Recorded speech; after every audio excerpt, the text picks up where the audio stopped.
O que se passa, Anthony? Vejo-te pensativo. Bem, eu estava a refletir sobre todas as coisas que me ensinaste, tudo o que me contaste sobre a fotografia e surgiu-me uma outra pergunta. Por que é que se fotografa? Repara, é uma pergunta a que muitos procuram dar uma resposta. Pensa que até mesmo um fotógrafo, Robert Adams, escreveu um livro chamado Porquê é que as pessoas fotografam? Mas não existe uma única resposta para essa questão. Muitas fotografam por instinto natural, outros por diversão. Eu acredito que na base, no entanto, há o facto de a fotografia fazer recordar. Realmente tens razão, utilizo muito as fotografias para recordar as férias, os acontecimentos, os amigos. Sim, este é um dos papéis importantes da fotografia, o de gravar na memória, mas não é o único. A fotografia tem outras funções. Tipo, Tipo ser uma expressão da sensibilidade pessoal do fotógrafo. A fotografia não é apenas documento, mas pode ser também uma forma de exteriorizar a própria visão da realidade. então é uma forma de arte. Como a pintura, Exatamente. por exemplo.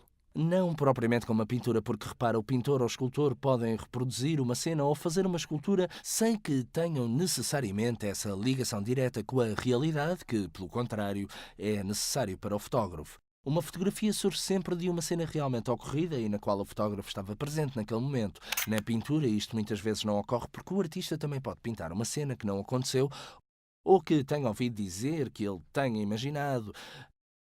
Apesar de algumas correntes de pintura terem tentado abreviar esta distância entre o sujeito e a sua representação no quadro, como fizeram os impressionistas, geralmente a interpretação por parte do artista continua a ser superior na pintura com relação à fotografia, precisamente porque não existe esta ligação estreita obrigatória com a realidade.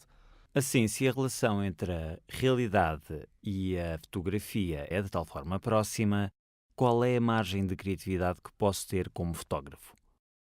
Há essa ligação com a realidade. No entanto, o fotógrafo é quem escolhe como representar esta realidade e pode fazê-lo usando os meios a que a fotografia lhe coloca à disposição. Entretanto, ao optar por determinados temas em detrimento de outros, já existe aqui uma interpretação subjetiva e depois ao escolher o tipo de enquadramento utilizado ou utilizando os recursos que a técnica coloca à disposição, como tempos longos ou planos variados de focagem e o nível de focagem, também a própria escolha entre as cores preto e branco é, do mesmo modo, uma escolha subjetiva do fotógrafo. Uhum. E, além disso, o papel de recordação que tem a fotografia não é algo de todo objetivo. Sim, mas o que queres dizer? Porque, segundo penso, a realidade pode ser modificada. Com efeito, a fotografia pode modificar a realidade. Pensa no retoque fotográfico que já existia com a fotografia analógica. Não é praticado apenas na digital. É um pouco o que ocorre também no vídeo, onde com os cortes e as montagens pode-se transmitir uma sensação em vez de outra. Depois, porém, a realidade que é representada numa fotografia pode também ser parcial. Não necessariamente toda a realidade, se ninguém foi testemunha do que realmente aconteceu. Pensa, por exemplo, nas discussões que ainda perduram sobre a foto do miliciano de Robert Capa. Ainda hoje não se sabe se aquela cena aconteceu realmente ou se foi construída com um modelo que se prestou à mesma.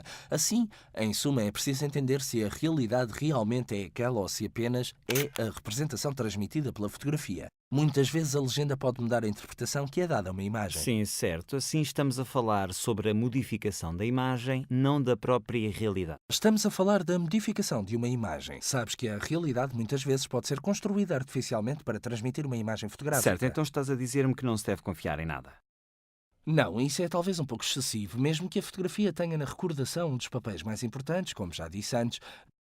Nem tudo é seguramente fiel à realidade, mas se fizer uma viagem e se trouxer para casa fotografias, de certeza que estas serão um repositório interessante das tuas recordações e das emoções que viveste. É importante tentar fotografar também para lembrar esses momentos. Estás a dizer-me que não é errado, por exemplo, quando estou de férias, fotografar os monumentos mais famosos.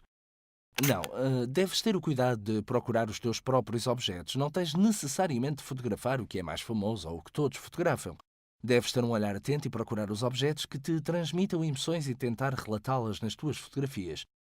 Procura também circundar o objeto, porque muitas vezes não deves reproduzir os enquadramentos mais comuns ou a foto que já viste, mas deves ter a tua visão pessoal. E por isso, não importa que um objeto só tenha interesse e te satisfaça apenas a ti. O importante é que proporcione emoções dignas de serem representadas na fotografia. Sim, mas todo este discurso faz-me pensar que a fotografia está verdadeiramente ligada ao passado e diz pouco respeito ao futuro. Não, pelo contrário, a fotografia está ligada ao passado, mas também se debruça sobre o presente e o futuro. Pensa nas grandes investigações jornalísticas que, através de uma reportagem, podem denunciar os efeitos da ação humana ou os efeitos de uma guerra. E pensa o mesmo em relação às fotografias de moda ou de algumas campanhas publicitárias que procuram, através das suas imagens, sugerir uma proposta de cânones estilísticos e estéticos que talvez venham a ser seguidos pela sociedade nos anos vindouros.